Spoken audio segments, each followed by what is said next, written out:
अगर आपको मेरी रेसिपीज़ पसंद आ रही हैं तो चैनल को सब्सक्राइब कीजिए और साथ ही बेल आइकन को क्लिक कीजिए ताकि आपको चैनल की अपडेट्स मिलती रहें। अस्सलाम वालेकुम। आज हम बनाएंगे रवा मैदा के पराठे या फिर सूजी और मैदे के पराठे।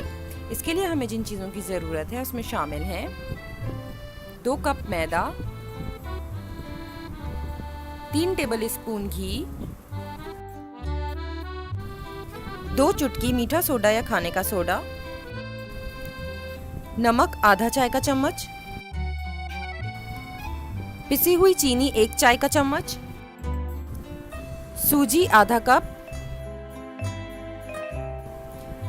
पाउडर मिल्क 2 खाने के चम्मच।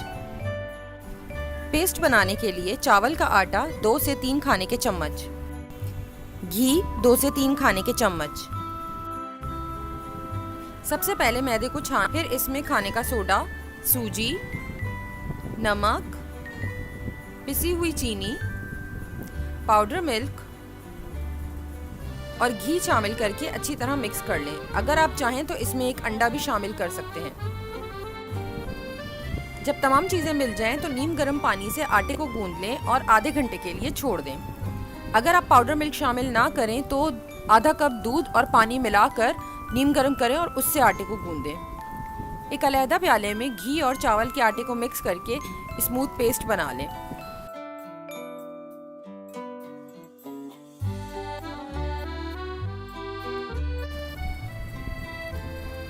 आधे घंटे आटे को रेस्ट देने के बाद इसे आप इक्वल हिस्सों में डिवाइड कर लें। अगर आपको रेगुलर बड़े पराठे बनाने हैं तो 4 पराठे बनेंगे और अगर छोटे साइज के पराठे बनाने हैं तो 5 पराठे बन जाएंगे।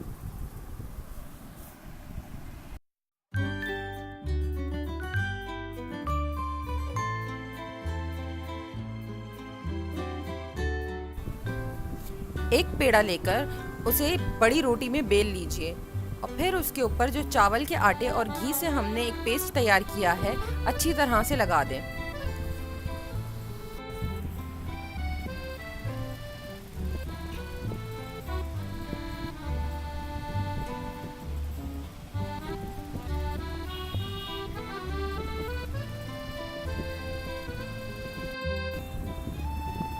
जब पेस्ट अच्छी तरह से लग जाए तो इसे स्विस रोल की तरह से फोल्ड कर दें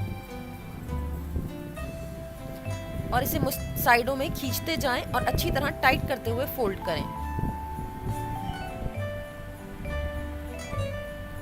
आहिस्ता आहिस्ता हाथों से खींचते खींचते इसे लंबा करते जाएं।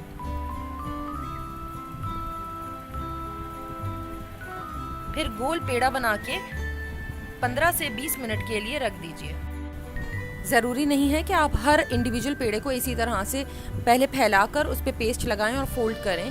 अगर आप चाहें तो जो आटा आपके पास अवेलेबल है पूरा डो एक साथ एक बड़ी रोटी की शक्ल में बेल लें और उसके ऊपर ये पूरा पेस्ट एक साथ लगाकर और फिर उसे स्विस रोल की तरह से फोल्ड करें। फिर इसके इक्वल साइज के पेड़े कट कर लीजिए। इस तरह आपका टाइम और मेहनत कम लगेगी।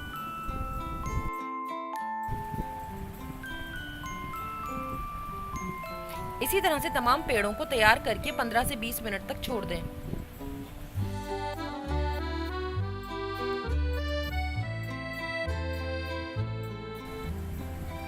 पंद्रह से 20 मिनट तक रेस्ट देने के बाद आप पेड़े को फैलाएं। रोटी की साइज जो आपको पसंद है इस साइज का रखें। इस पराठे को थोड़ा सा मोटा रखते हैं। इसके अंदर हमने सोडा शामिल किया है तो ये बहुत ही सॉफ्ट पराठे बनते हैं।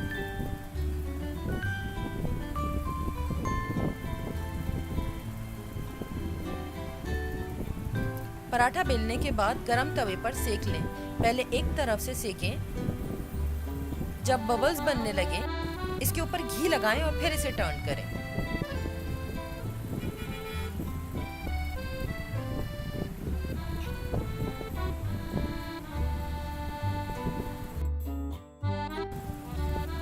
दूसरी तरफ भी घी लगाएं और इसे अच्छी तरह से सेक लें और गर्मा गर्म सर्व करें।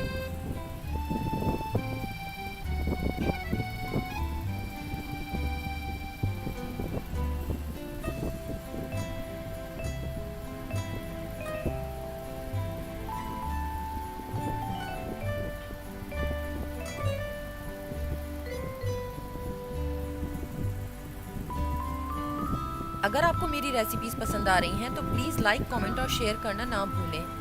Thank you.